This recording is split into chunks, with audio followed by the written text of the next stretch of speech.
If you have your Bibles, turn to the Gospel of John. We'll pick up where we left off 2 weeks ago. We continue in our verse-by-verse study of the Gospel of John. 2 weeks ago, before Mother's Day, we looked at some amazing claims that Jesus, the Messiah, the Son of God, made about himself. This morning, Jesus retreats to a mountainside for some much-needed R&R. But when he gets there and looks up, he sees a crowd coming of 5,000 men, not counting the women and the children. The crowd has needs. They're all hungry physically and spiritually. So Jesus feeds them all. We're going to take a look at that story in just a moment, but as always, before we talk about the Son, let's bow our heads and hearts and let's talk to his Father first.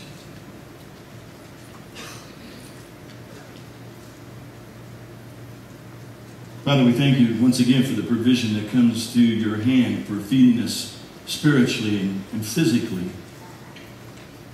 for being a practical God who takes care of your children in practical ways, who's concerned about our salvation, but concerned about our food and our nourishment as well.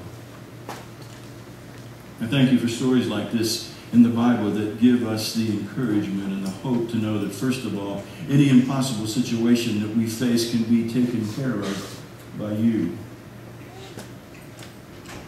and that all hope lies in you. And despair can be put away because no matter what answer you give us, just like the song just said, it's going to be okay first and it's going to be enough second. And thank you for your grace, which is always sufficient in the way that you reach into our lives on a daily basis and make up the difference for everything that we love. We come with open minds and open hearts that you might teach us and lead us and draw us to yourself. Minister to us as you did to this crowd that gathered, that you fed. You knew the needs that day and took care of them all, and you know the needs here in this room this morning. We ask you to meet us at the point of each and every need present before we leave. Father, as we open your word this morning, we pray for the one who teaches, that you would forgive him his sins, for they are many. We come to this place this morning to see Jesus of Nazareth and him only. And it's in his name that we pray. Amen. If you have your Bibles, turn to John 6. We'll start a new chapter this morning with the first 13 verses. Jesus feeds the 5,000. Follow along where John writes as follows. Sometime after this, Jesus crossed to the far shore of the Sea of Galilee, that is the Sea of Tiberias, and a great crowd of people followed him because they saw the miraculous signs he had performed on the sick. Then Jesus went up on a mountainside and sat down with his disciples. The Jewish Passover feast was near. When Jesus looked up and saw a great crowd coming toward him, he said to Philip, "Where shall we buy bread for all these people to eat?" He asked this only to test him, for he already had in mind what he was going to do. Philip answered him, 8 months' wages would not buy enough bread for each one to have a bite. Another of his disciples, Andrew, Simon Peter's brother, spoke up, "Here is a boy with 5 small barley loaves and 2 small fish. But how far will they go among so many?" Jesus said, "Have the people sit down." Take note of that. Put that on the back burner. We're going to close with that this morning. Have the people sit down. There was plenty of grass in that place, and the men sat down, about 5,000 of them. Jesus took the loaves, gave thanks, and distributed to those who were seated as much as they wanted. He did the same with the fish. When they had all had enough to eat, he said to his disciples, "Gather the pieces that are left over. Let nothing be wasted." So they gathered them and filled 12 baskets with the pieces of 5 barley loaves left over by those who had eaten. Now, in just a moment, we're going to take a look at those personalities that were present at this miracle. But before we do that, I've got 2 sore thumbs this morning that stick out of the text that we need to examine on the front end of the teaching, so let's do that quickly. Sore thumb number 1. Please note that it is impossible to have a complete picture of Jesus Christ by yourself. Say that again. It's impossible to have a complete picture of Jesus by yourself. One of the unique and valuable things about the Apostle John and the gospel which he penned is the fact that he spends a lot of time at the beginning of Jesus' ministry, and he spends a lot of time describing the end of Jesus' ministry, but very little time talking about the events that happen in between. John spends 5 chapters, chapter 1 through chapter 5 that we just studied, on the beginning of Jesus' ministry. And then 15 chapters, chapters 7 verse 2 through chapter 21, on the events at the end of Jesus' ministry. But he only spends 1 chapter and 1 verse on that 2-year time period in between. And that is chapter 6 that we're starting today, and the first verse of chapter 7. There's a 2-year period in the ministry of Jesus that begins after the imprisonment and the death of John the Baptist and ends with that great confession of Peter at Caesarea Philippi that the beloved Apostle John hardly touches, except for this chapter, chapter 6, and the first verse of chapter 7. Now, the synoptic writers, Matthew, Mark, and Luke, spend loads of time describing what happened in that 2-year period, but John gives it only 1 chapter, 1 verse. And the question you got to ask is why? Why do you think that's true? Let me tell you why I think that's true, and this is the answer this morning. In the 25th verse of the 21st chapter of John's Gospel, John says this at the end of his book. Jesus did many other things as well. If every one of them were written down, I suppose that even the whole world would not have room for the books that would be written. In other words, Jesus is a whole lot bigger than any one man's book, any one man's vision, or any one man's thinking. The history, the experiences, the miracles, the stories, the attempted understandings of Jesus are far too vast for any one man to list and explain. And so John says, I will give you a great beginning and I'll give you a great ending. But I've got to be selective with the wonder and the glory and the magnificence of Jesus. Let me tell you somebody that you ought to watch out for. Beware of the pastor or the believer who acts like they have Jesus in their back pocket and know everything there is to know. Nobody does. He's too big for one person's vision or book or thinking. Think about who he was. Think about who he is. Jesus was a young man who was born in an obscure village, the child of a peasant woman. He grew up in another village. He worked in a carpenter's shop for 30 years. And then for 3 years, he was an itinerant preacher. He never wrote a book. He never held an office. He never owned a home. He never had a family of his own. He never went to college. He never put his foot inside of a big city. He never traveled 200 miles from the place he was born. He never did one of the things that usually accompanies greatness. He had no credentials but himself. While he was still a young man, the pride of public opinion turned against him. His friends ran away and left him. He was turned over to his enemies. He went through the mockery of a trial, and he was nailed to 2 crossbeams on the town garbage heap between 2 thieves. As he was dying, his executioners gambled for the only piece of property that he owned on this earth, which was his coat. When he was dead, he was laid in a borrowed grave through the pity of a friend. 3 days later, he conquered death and walked out of that borrowed tomb, becoming the Savior of the world.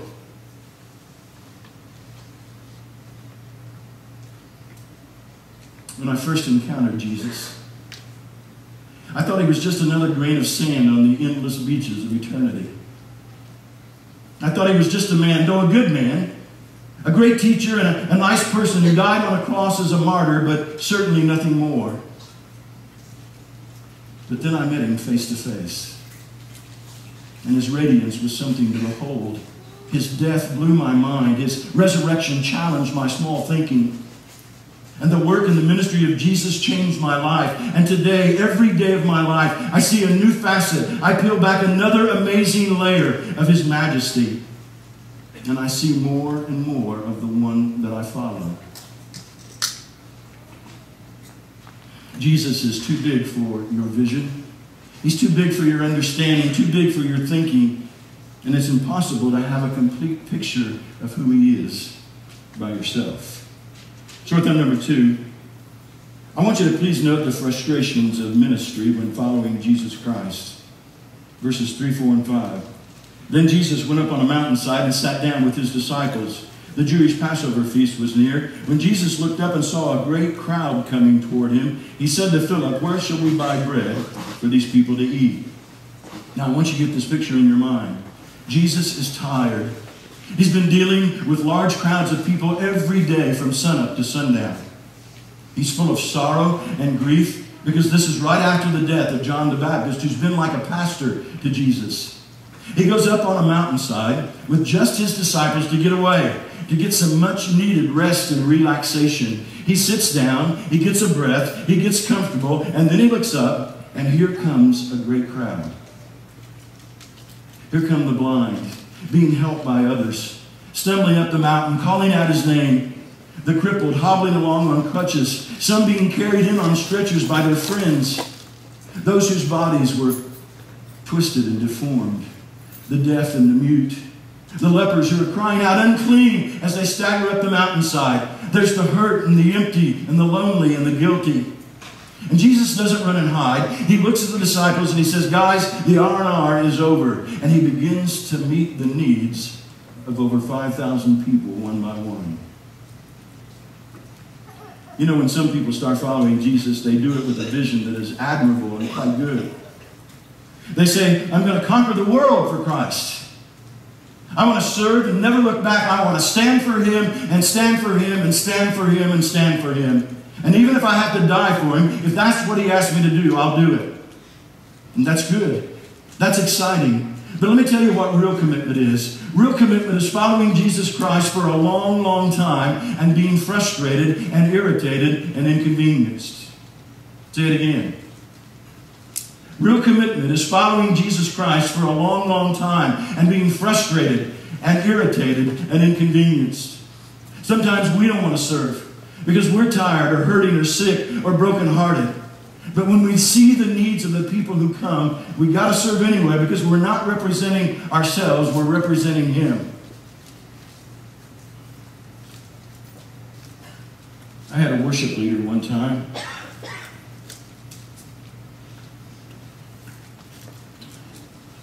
who came in early on Sunday morning for praise team practice. He came up to me and he said, "I'm not going to lead worship this morning in the services. I'm just not feeling it." And I said, "Excuse me?" He said, "I'm not going to lead worship." I said, yeah, I heard that part. Get to the part about why you're not going to lead worship. And he said again, "I'm just not feeling it this morning." And I said, "Feeling what?" He said, "I'm not feeling like being up here this morning." I said to him, "Do you think over the past 20 years there haven't been Sundays when I don't feel like being up here? There have been Sundays when I've been sick, where I preached with strep throat and 103-degree fever. When I had my knees replaced, I preached from shorts on a stool with 18 staples in each knee. Sometimes I had been down and discouraged or even brokenhearted, and I didn't feel like being up here either. But I served anyway because it's not about me, it's about him. It's not about how I feel, it's about the calling on my life and the commitment to serving him." And he said, "I'm not going to lead. I'm just not feeling it." And I said, "Over 400 people are depending on you this morning." He said, "I'm not leading." I said, "If you walk off this stage, don't come back. Because if I can't count on you, then God can't count on you either. And there may be times in the future when you're just not feeling it." He never led worship for me again. Jesus was willing to put aside how he felt and to minister to the needs of people who came, even though he was very, very tired. He didn't concentrate on how he felt. He concentrated on the people who came. And that gives us great confidence that Jesus knows how we feel and what we're going through too. I went to Greenwood a couple of weeks ago. As I was going north on Interstate 65, just south of the Columbus exit, I looked over and I noticed there was a car stuck in the mud. It was on those days where it was raining every single day and raining a lot. And there was a green car about 8 feet off of the paved portion of the shoulder into the grass. And I don't know why he was there, but there was mud all over the tires. And 3 guys were pushing from behind and 1 guy was driving, trying to get it out. And I just kept going north. A little over 4 hours later, when I was coming back, I got past the Columbus exit and I looked and there was that green car still there 4 hours later. The guys were all sitting in the car. And so I pulled off to the side of the road and backed up and went up to the car to see what I could do. Right off the bat, we had a communication problem because they spoke very little English and I didn't speak any Spanish. I offered them my cell phone to call somebody, and they produced a cell phone. They said they had one. And the best I could understand from the conversation was that they just didn't have the money to call a tow truck to pull them out. And they'd been there for over 4 hours. I said, my truck is 4-wheel drive and I've got a tow strap. Do you want me to pull you out? And his face lit up and he smiled and he said, yes. So I put the tow strap on the truck and onto their bumper. And I pulled them out of the mud back onto the shoulder of the interstate. No, wait a minute, folks, that's not right. Jesus in me pulled them out of the mud and back onto the shoulder. I wanted to pass them by like I'd done on the way up.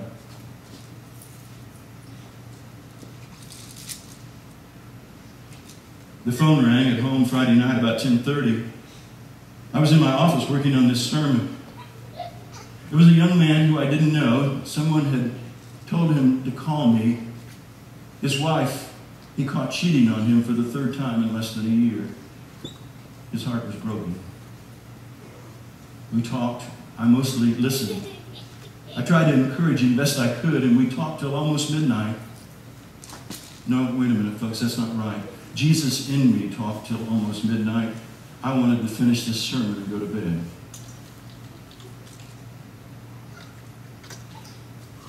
Last week I was driving home on Tipton Street, and a semi came off the interstate, didn't stop at the stop sign at the bottom of the exit ramp, came across 2 lanes of traffic cutting me off. I slammed on the brakes and went into the median with 2 tires, and he pulled into the turn lane. He was in a hurry to go to McDonald's.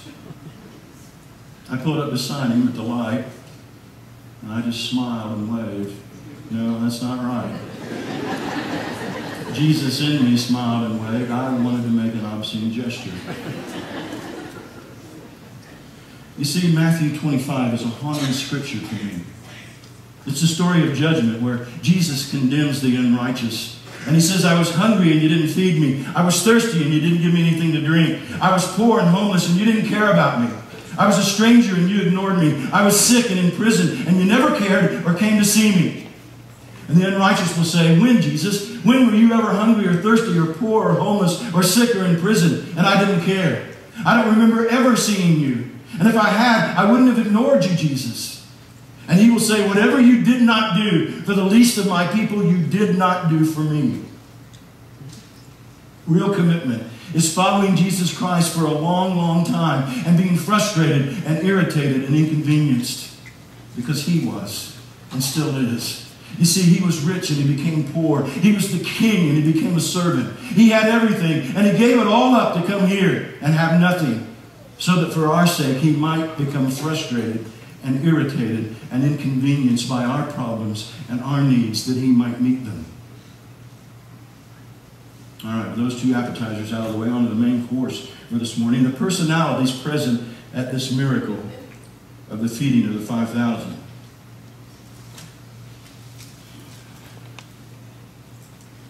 Please note that this is probably the most impressive miracle ever performed by Jesus in his 3-year ministry. One reason is because of the logistics of it. One little boy's lunch, 5 barley loaves and 2 fish, is multiplied to the point that it feeds well over 5,000 people. Another reason is because this miracle is seen and witnessed by more people than any other miracle. And this is the only miracle of Jesus that makes it into all 4 Gospels of Matthew, Mark, Luke, and John. Very quickly this morning, I want to examine 5 personalities who were there and who witnessed this great miracle. Let's check them out. First of all, I want you to see the crowd. And they were geared to the practical. Look at verse 5a. When Jesus looked up and saw a great crowd coming toward him. Jesus and his disciples set sail for Capernaum in a boat to the other side of the Sea of Galilee, which was a distance of only about 4 miles. This crowd had been watching with amazement and astonishment everything that Jesus did. They had seen his miracles, they had seen his healings, and they didn't want him to get out of their sight. So when he set sail in a boat from Capernaum, they follow him. It was easy to see the direction the boat was taking from the shore, and so they take off on foot across the north side of the Sea of Galilee so that they can catch up with him on the other side. Now, let's quickly jump ahead for a moment to the 66th verse of this chapter 6. We're going to be reading and studying it in a few weeks, but I want to jump up there and take a look at it. Verse 66, it says this: "From this time, many of his disciples," and remember that just means followers, "from this time, many of his followers turned back and no longer followed him." Jesus has just delivered, prior to verse 66, a hard message of truth about what it takes to follow him. It's the speech that kind of separates the men from the boys. And verse 66 says that after that speech, many of those following him turned back and no longer followed him. Do you see it? Do you see what's going on here? There's no faith on the part of this crowd. And what little faith that might have been present is fickle faith, like ours. When it begins to cost them something to follow Jesus, they turn and they walk away. In other words, these people were following Jesus as long as he did what they wanted him to do, as long as he was healing them, as long as he was feeding them and performing miracles in their presence. They were right on his heels. But when following him meant that it was going to cost them something, they turned and they walked away. Listen, if it doesn't cost you anything, it's not worth anything. If it doesn't cost you anything, it's not worth anything. If it doesn't cost you of your time and of your talent and your money, even your reputation, then it's simply not worth anything. And don't get me wrong, some of the crowd stayed and followed him because practicality gives way to belief. Practicality gives way to belief. Kind of like a heart attack leads you to believe that you should have lost weight and taken care of yourself. Your need will bring you to Jesus, and the love and the compassion you find there will keep you following him. People come to church, a lot of them for the very first time, when their lives are falling apart. And that's okay, because you see, God will not create for you a life that makes him unnecessary. Sometimes your life falling apart is the only thing that brings you to Jesus. This crowd was no different. The only thing that brought them to Jesus was their tremendous needs. Their need to be healed physically and spiritually. I think it's interesting to note here that Jesus fed them. That he fed them. He didn't have to. They wouldn't have starved to death missing one meal. But let me tell you why he fed them. He fed them because they expected it. They expected the Messiah to meet all of their needs, whether it was healing or hunger. I mean, after all, his Father had been meeting their needs for centuries. His Father had fed them every day for 40 years in the desert with manna on the ground every time they woke up. And they expected no less of the Messiah. Aren't you glad that we have a God who meets needs? Not just spiritual needs, but physical needs as well.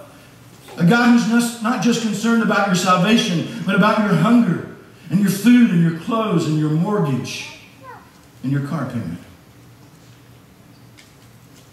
Secondly, I want you to see not only the crowd, I want you to note Philip. And Philip was geared to the problem. Look at verse 7. Philip answered him, 8 months' wages would not buy enough bread for each one to have a bite. Once again, Jesus is being practical here because Philip is from this area. And so Jesus is asking a homeboy, where can we get something to eat around here? But Philip isn't looking at the situation through eyes of faith. Philip has his calculator out trying to figure out the cost of a minimal box lunch times 5,000. And then he's adding the women. And now he's adding the children. And then the delivery fees and the cleanup. You see, Philip is so geared to the problem of an impossible situation that he doesn't even know that Jesus is testing his faith. Look at verses 5b through 6. Where shall we buy bread for these people to eat? Jesus asked this only to test Philip, for he already had in mind what he was going to do. Do you see that? Jesus already knew the solution to the problem. He was the solution to the problem. But he wanted to see if Philip knew that he was the solution to the problem. Philip had seen Jesus perform miracle after miracle after miracle. But he still didn't have the faith to believe in Jesus as the solution to this impossible situation. Somebody said that an optimist is a person who does a crossword puzzle in ink. Well, that wouldn't have been Philip. Philip didn't have the confidence or the faith in him or in Jesus to do anything in ink. And most of the time, we're that way too. We give up immediately when we face a seemingly impossible situation because we're looking through eyes of defeat instead of through eyes of faith. We see things in the natural instead of in the supernatural. We see what we can't do instead of seeing what God can do. You see, our problem is bigger than our faith. Tampa, Florida is the lightning capital of the world.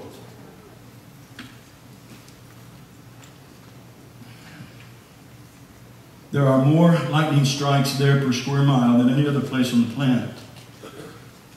And as you know, along with lightning comes thunder. When we moved to Tampa in 1991, our boys were young. Stevie was just a toddler. There was an adjustment period for the three of them to all of the thunder and lightning that came with the frequent storms. I can remember on numerous occasions our first year there, putting the boys to bed, and Love and I would be watching TV in the living room, and we hear a storm approaching. And as the storm moved in from the coast, the lightning strikes got nearer and the thunder got louder. And then all of a sudden, the lightning would strike near the house, and the darkness outside would turn into daylight. And a second or two later, that thunder would boom, literally shaking the house and rattling the windows. And then it would be like a scene out of The Sound of Music, where three little heads would pop out from around the corner. And my boys would run to where I was sitting and pile into my lap, and I'd keep my arms around them until the storm was over. And many, many times since those days, the Father has reminded me that just like the thunder and the lightning, the storms and the trials that come into my life are given to me to force me into the arms of the Father. Thirdly, I want you to see not only the crowd and Philip, but I want you to note Andrew, who was geared to the possibilities, verses 8 and 9. Another of his disciples, Andrew, Simon Peter's brother. Remember when we studied Andrew, we said he's always referred to as the brother of Peter? Well, here it is again. Andrew, Simon Peter's brother, spoke up. Here is a boy with 5 small barley loaves and 2 small fish, but how far will they go among so many? Once again, we see Andrew bringing somebody to Jesus. And this time it's a little boy who wants to offer his lunch to help feed the multitude of over 5,000. It's not much. But Andrew takes the little boy to Jesus because Andrew knows that with Jesus, a lot or little can become a lot in a short period of time. Andrew was always bringing people to Jesus. And he was always seeing the glass half full instead of half empty. Why? Because he knew Jesus. He knew that Jesus was the one that had the hope. Unlike Philip, who was geared to the problem, had his calculator out trying to figure out how much money would have to be raised to feed these people, Andrew's geared to the possibilities. And he takes a little boy's lunch to Jesus because he knows what Jesus can do. You see, Andrew remembers. He remembers Jesus turning 180 gallons of water into 180 gallons of wine. He remembers blind men who beheld their first sunset because Jesus passed by. He remembers crutches and stretchers along the road that used to belong to the lame and the crippled who walked away because they'd gotten Jesus' attention. Andrew knew that there was hope in any impossible situation as long as Jesus was there. Have you invited Jesus to your impossible situation? Do you have a problem so impossible, like maybe feeding 5,000 people with a little boy's lunch, so impossible that only a miracle could solve it? Have you taken that problem to Jesus? Why not? Where else are you going to take it?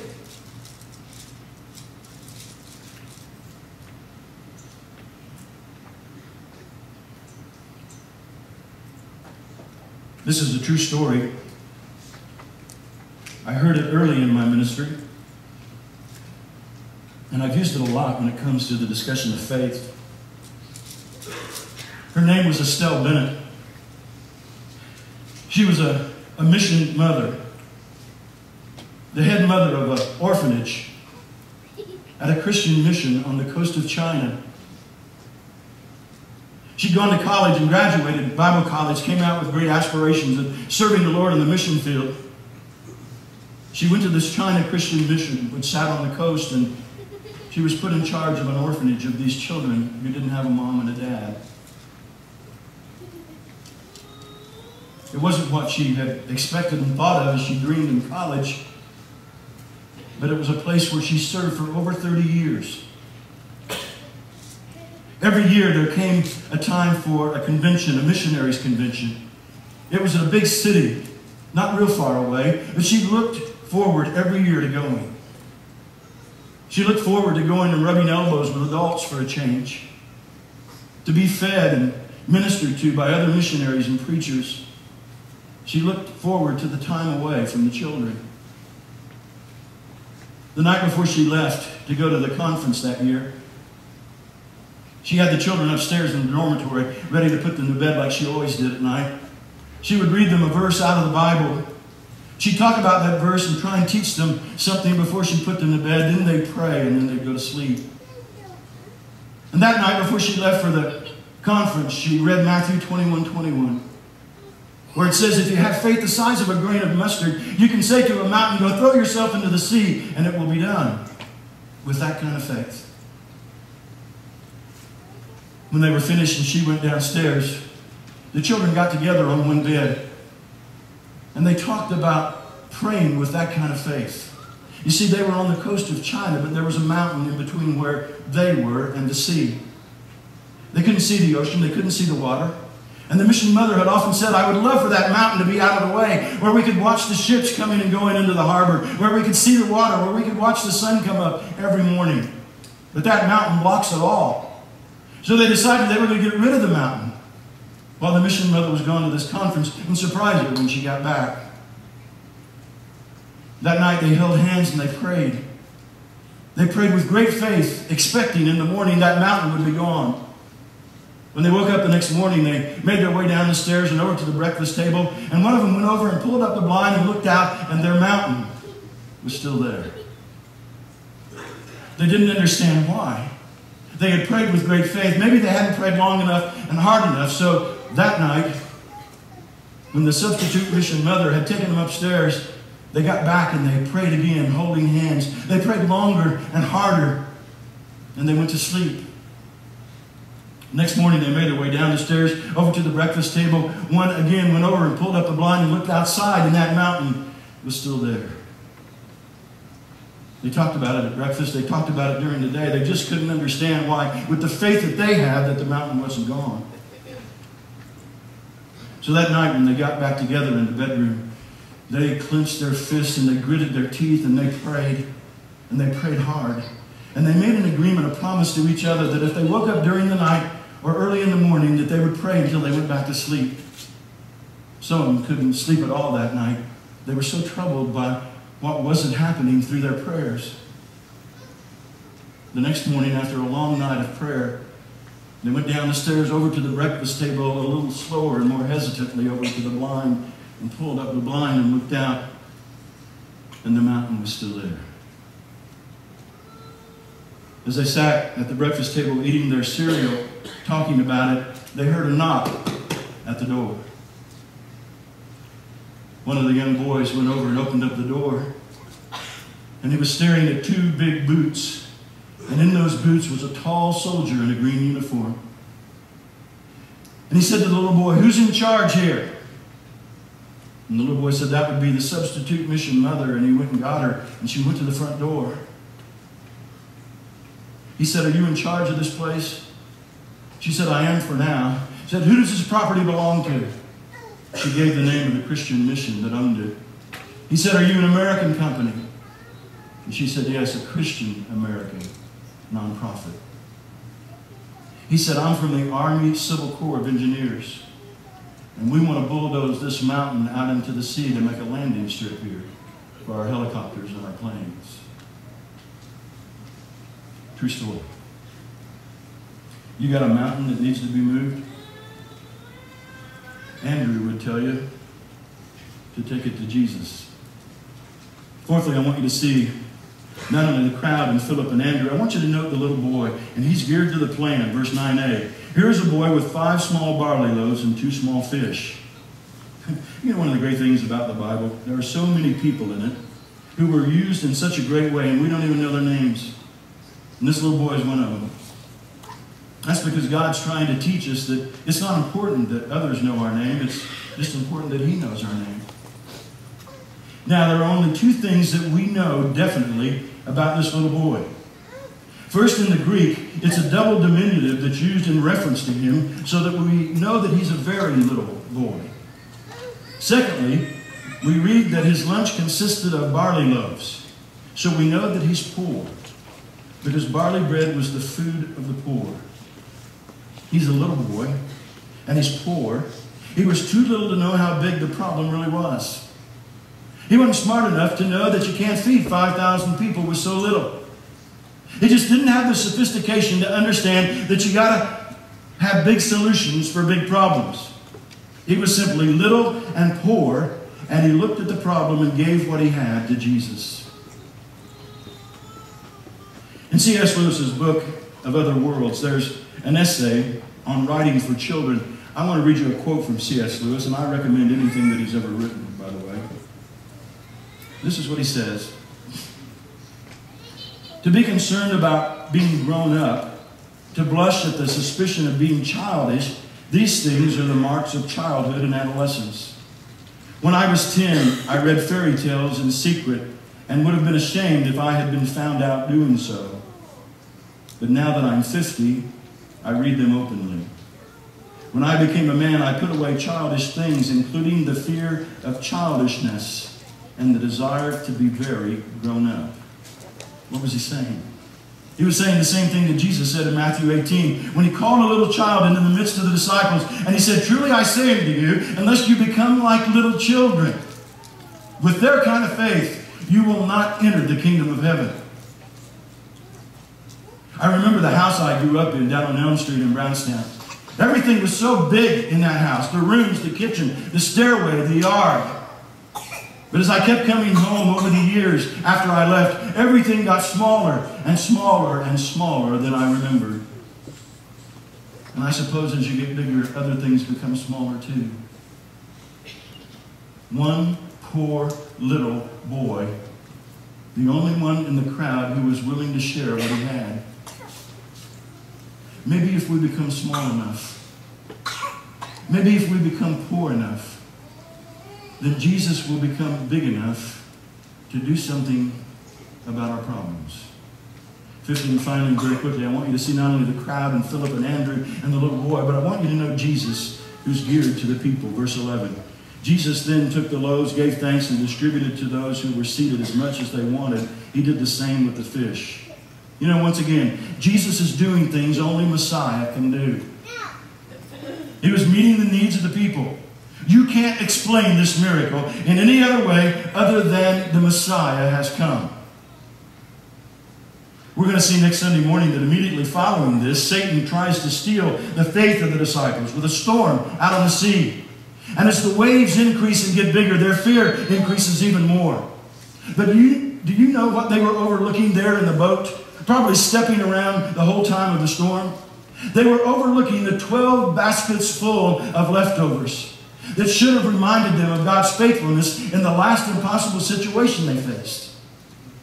Do you remember God's faithfulness in the past? Then you should expect His faithfulness in your impossible situations in the present and in the future. Let me finish with this. I said we were going to close with the practicality of Jesus. Look at verse 10a. Jesus said, "Have the people sit down." Have the people sit down. Why do you think Jesus said that? Somebody tells a story about a missionary whose job it was to feed all the hungry people who came to the mission every single day. There were so many, and they were so hungry and pushing so hard that he simply couldn't get them all fed. And then one evening he was home having his devotion, and he opened up his Bible to the 6th chapter of John, what we're reading today. And he read where Jesus told the multitude that he was about to feed to sit down. To sit down. And then he said, "That's it. That's it." That's why Jesus said that. If they're sitting down, they can't push. If they're sitting down, they can't fight. If they're sitting down, they can't shove each other. And so the next day when all of the people came to be fed, he said to them, "Sit down." And much to his surprise, they sat down. And as they sat down for the first time, he was able to feed them all. That's practical. That's just simple common sense. And I'm glad that Jesus is that way, aren't you? Because that means that he's practical about the needs of my family. That means that he's practical about your mortgage payment, That means that He's practical about the balance in your checkbook. That means He's practical about your job. He's practical about the gal that you're dating or the guy you're in love with. He's practical about dirty diapers and dirty dishes. He's practical about all of your bills. He's that kind of God. He's practical and miraculous at the same time. Let's pray. Father, I thank You for being an incredible, complex, and yet simple and amazing God. I thank You for the way that You challenge us with these ye of little faith statements, and You're just waiting for us to step out and to put our faith in the only place that there's real help and hope. I thank You for the stories that we get from Scripture about how You ministered, not just through miracles, but through encouragement and just being there with Your track record of faithfulness in the past, expecting and giving hope to those with impossible situations in the future. Father, may You teach us as a church to take what little faith we've acted on so far, and You've given so much, to putting more and more and more faith into the decisions that we make and the stances that we take, so that the kingdom can be blessed even more. And it's in Jesus' name I pray.